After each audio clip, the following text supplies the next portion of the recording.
6장 보겠습니다. 구제함을 은밀하게 하라. 그러면서 사람에게 보이려고 그들 앞에서 너희 의를 행하지 않도록 주의하라. 그리하지 아니하면 하늘에 계신 너희 아버지께 상을 받지 못하느니라. 6장 1절에서 18절은요. 의를 행하는 방법에 대해서 말씀을 하고 계시고 19절에서 34절은 재물과 염려에 대해서 말씀하고 있습니다. 이 6장 1절에서 18절 의를 행하는 방법에 있어서 첫 번째 2절에서 4절은 구제에 대해서 말씀하고 5절에서 15절은 기도, 16절에서 18절은 금식에 대해서 이렇게 의를 행하는 방법을 세 가지로 말씀을 하고 있습니다. 이 구제는요. 구제란 몰래 하는 것이라는 것을 가르쳐 줍니다. 한 손이 하는 것을 다른 손이 모르게 하라는 거예요. 2절에서 4절 사람에게 보이려고 그들 앞에서 너희 의를 행하지 않도록 주의하라. 그리하지 아니하면 하늘에 계신 너희 아버지께 상을 받지 못하느니라. 그러므로 구제할 때에 외식하는 자가 사람에게서 영광을 받으려고 회당과 거리에서 하는 것 같이 너희 앞에 나팔을 불지 말라. 진실로 너희에게 이르노니 그들은 자기 상을 이미 받았느니라. 너는 구제할 때에 오른손이 하는 것을 왼손이 모르게 하여 네 구제함을 은밀하게 하라. 은밀한 중에 보시는 너희 아버지께서 갚으시리라. 이렇게 구제에 대해서 말씀하고 계세요. 사실 이 부분들은 다 읽어보면 거의 이해가 될 수 있는 부분들이에요. 5절에서 15절은 기도에 관해서 말씀하고 있는데요. 거기서도 5절에서 8절 여기서는 기도는 시간과 장소가 중요하지 않다. 기도하는 사람이 세상을 다스리시는 보이지 않는 하나님 앞에 서는 것. 그 마음과 그 자세가 중요한 것을 말씀해 주고 있습니다. 그 다음에 9절에서 15절에서 주기도문에 대해서 말씀을 하시죠.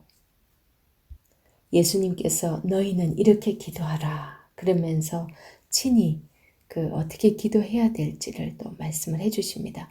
첫 번째는 매일 필요한 양식을 구하라고 합니다.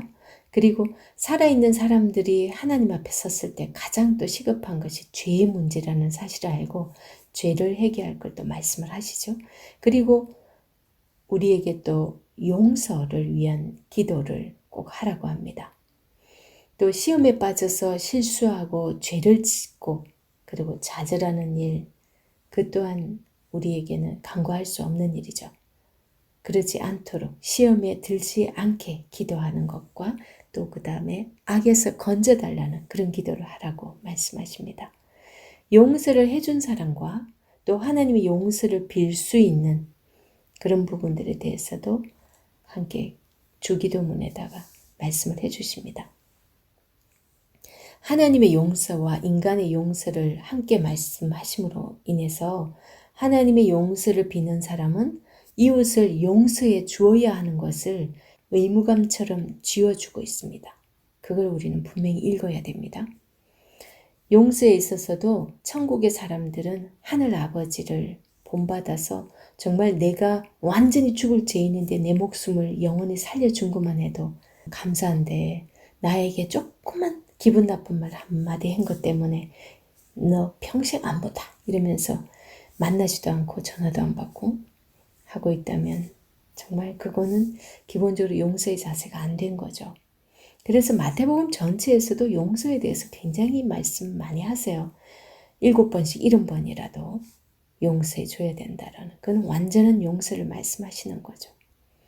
그 다음에 16절에서 18절은요. 금식에 대해서 말씀하십니다. 유대인들은 금식할 때 아주 독특한 습관을 가지고 있었어요.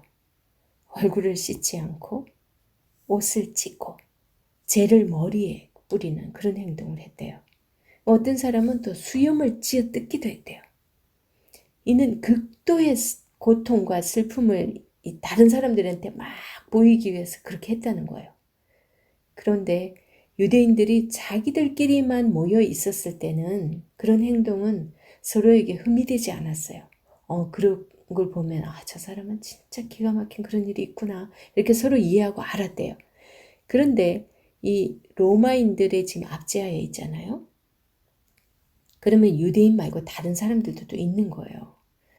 그런 사회 가운데 살아갈 때 이 예루살렘에도 이방인들이 굉장히 많이 있었는데 이들이 하나님께만 사실 그런 모습을 보이는 게 맞는 건데 이거를 막 다른 사람들에게 드러내서 막 보이고 하는 그것으로 인해 가지고 자기네들이 특별히 경건하고 특별히 뭔가 사람들에게 좀 그럴싸해 보이도록 그렇게 거칠으로 보여지는 그런 어찌 보면 좀 위선으로 보여지는 그런 모습이 되었던 거죠.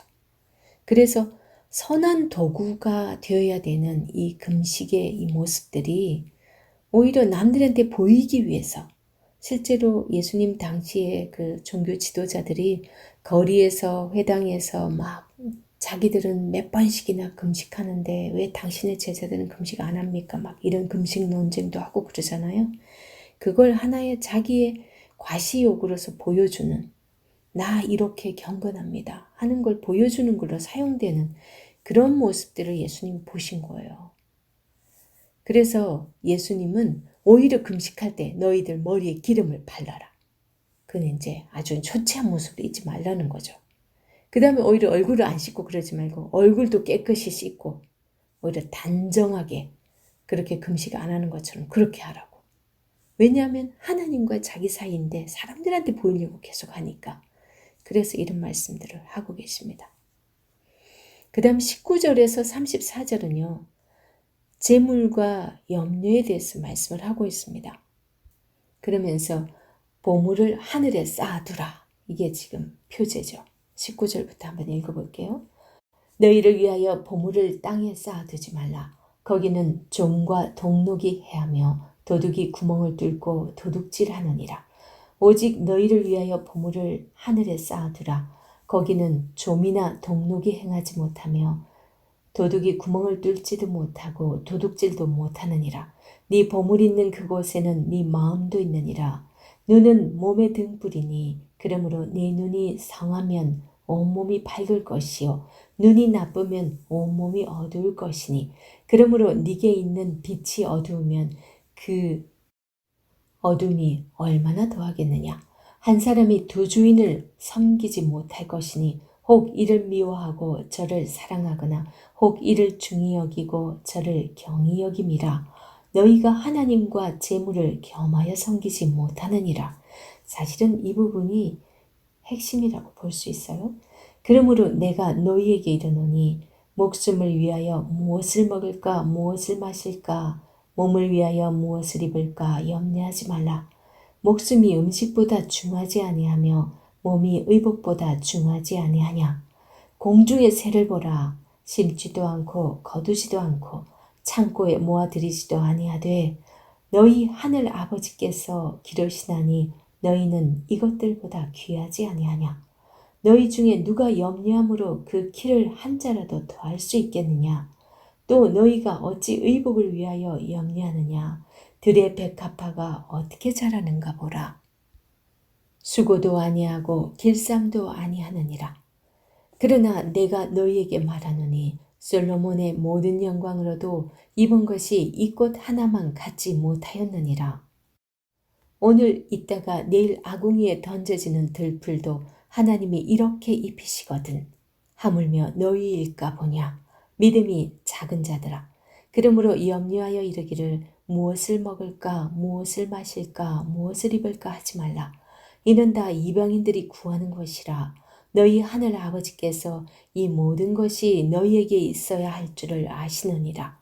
그런즉 너희는 먼저 그의 나라와 그의 의를 구하라.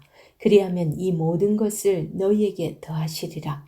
그러므로 내일 일을 위하여 염려하지 말라. 내일 일은 내일이 염려할 것이요 한날의 괴로움은 그날로 족하니라. 예수님께서 이 천국의 사람들이 물질, 재물, 이 돈에 대해서 가져야 할 태도가 어떤 건지 거기에 대해서 말씀을 해주고 계십니다. 이 재물에 관한 말씀은 단순히 이 용도의 문제가 아니라 우상 숭배, 이 두 주인을 섬기지 말라는 그 표현을 하고 있었잖아요, 아까. 신앙적 차원의 일이라는 말씀이죠. 재물. 정말 인간에게 필요한 거예요. 그 필요한 가치를 어떻게 창조주 하나님 아버지와 비교할 수 있겠습니까? 때로는 우린 그걸 또 저울질하죠. 인간의 마음은 어리석어서 돈과 하나님, 재물과 재물을 주신 분, 물질과 창조주 하나님을 수시로 저울에 올려놓을 때가 너무나 많이 있습니다. 그러니까 지금 거기에 대해서 짚어주면서 그렇게 하지 말라고 지금 말씀하시는 거예요. 우상 숭배는 밖에 있는 것이 아니에요. 사실은 뭐 이렇게 조상한테 절한다고 어디 뭐 절에 가서 절한다고 이게 우상 숭배가 아니에요. 사실은 내 안에 하나님보다 더 소중히 여기는 거, 하나님의 말씀을 대할 때보다 하나님께서 내게 원하는 그 일을 하는 것보다도 더 내가 내 욕망이 추구하는 것을 따라가는 그 모든 것이 다 우상이에요. 내가 하고 싶은 것을 마음껏 하기 위해서 내가 막 돈을 많이 벌기를 원한다.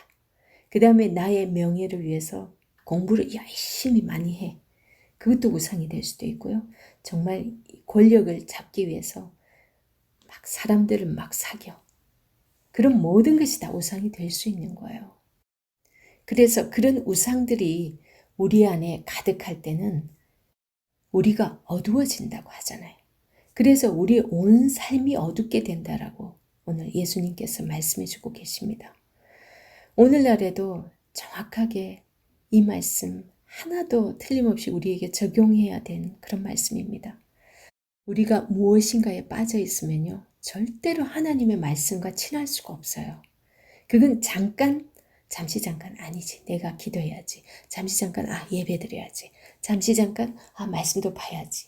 이렇지만 실제 내 안의 내면의 기쁨은요, 내가 하고 싶은 일을 할 때, 그때 완전 막 희열이 그 속에서 일어나는 거죠. 그거 하나님 모르시겠어요? 우리 내면을 다 꿰뚫어 보시는데.